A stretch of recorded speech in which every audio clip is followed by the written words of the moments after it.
Guys, welcome back to my channel. Today I have the second installment in my Reading Harry Potter for the First Time series. So, of course, this means I read the second book, which is Harry Potter and the Chamber of Secrets. I absolutely loved this book. I enjoyed it much more than I enjoyed the first one, which I didn't think was possible because I really did enjoy the first one, but I really loved this. There wasn't a dry moment for me. I actually found myself chuckling at certain parts, and I never do that. Like, when it comes to books, I can read something and, like, I'll laugh a little bit in my mind, or I'll, like, I don't know if you guys do this, but I'll, like, breathe air out of my nose heavily, like, but yeah, obviously, while I talk about this, give my review, discussion, that sort of thing, there's gonna be a few spoilers. I'm sure you guys won't be spoiled because most of you probably know what happens, but figured I'd disclaim that right away. So yeah, let's just jump right into this. In terms of the things I loved about this book, I thought it was funny. Like I said, I found myself audibly laughing out loud at it. It was just like some of the characters' sassiness. Like, I feel like Harry was more sassy in this book than he was in the first one, which was really awesome and I was totally digging it. Also found myself laughing at Lockhart because he was just, like, he reminds us all of that one professor who's really, like, full of himself, or that teacher who's really full of himself, and you're like, I see right through you, dude. Don't play me. Another thing I really loved was the Weasley family. I talked about this in my first installment in this series, but I really liked learning about the Weasleys in the first book, but we got to see a bit more of them in this book when we visit the Burrow, and I really loved getting to know them. I thought they were so funny. They were all so sweet. I feel like everyone can relate to at least one of the Weasleys. Like, you have Percy, who's the, like, upstanding, wanna be the best son, and then you've got the twins, who are troublemakers. You've got Ron, who's kind of somewhere in the middle, and then of course, Ginny, quiet, reserved, but yeah, I feel like you could relate to any one of them.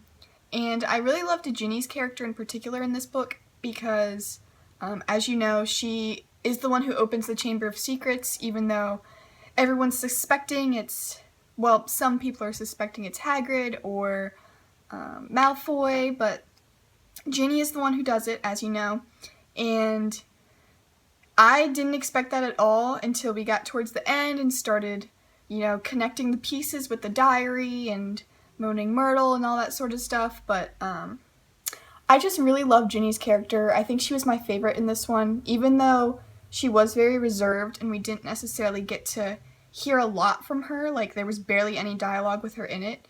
I personally related to her because when I was about her age, I was very timid, very reserved like she was.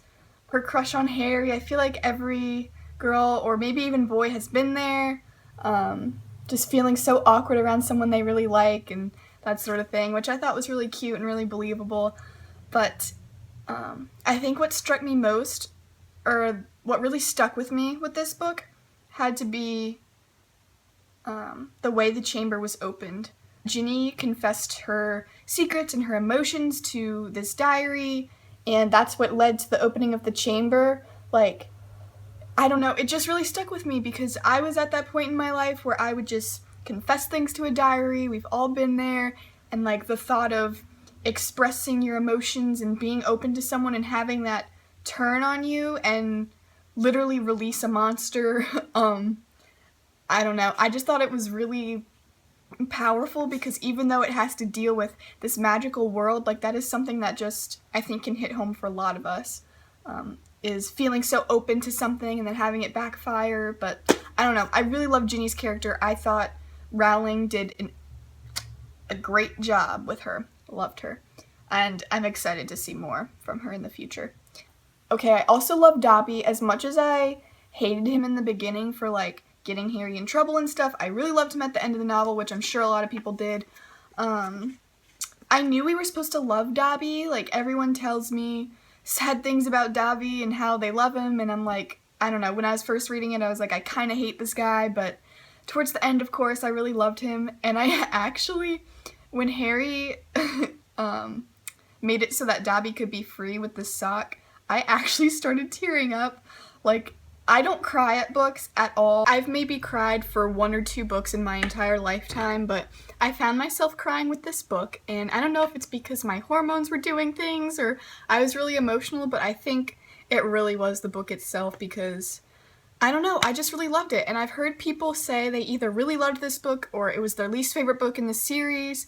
So I'm kind of on this end where I really loved it. I don't know, maybe it won't be my favorite when I read the rest of them, but as of right now, I liked it more than Sorcerer's Stone. Okay, kind of going back to Dobby and the Malfoys, I did kind of predict Dobby was going to be the Malfoy's elf, which I thought, I don't know, I wanted it to be a bigger surprise where Dobby was the house elf of someone we weren't expecting, because I kind of expect that thing from Rowling now that I kind of know what her style is, but I was actually kind of glad he did end up being the Malfoy's elf because, I don't know, it just tied together and Lucius kind of got what he was asking for by having Dobby freed, and I don't know, I just liked seeing that and kind of, you know, Harry spitting in the Malfoy's face metaphorically by freeing Dobby.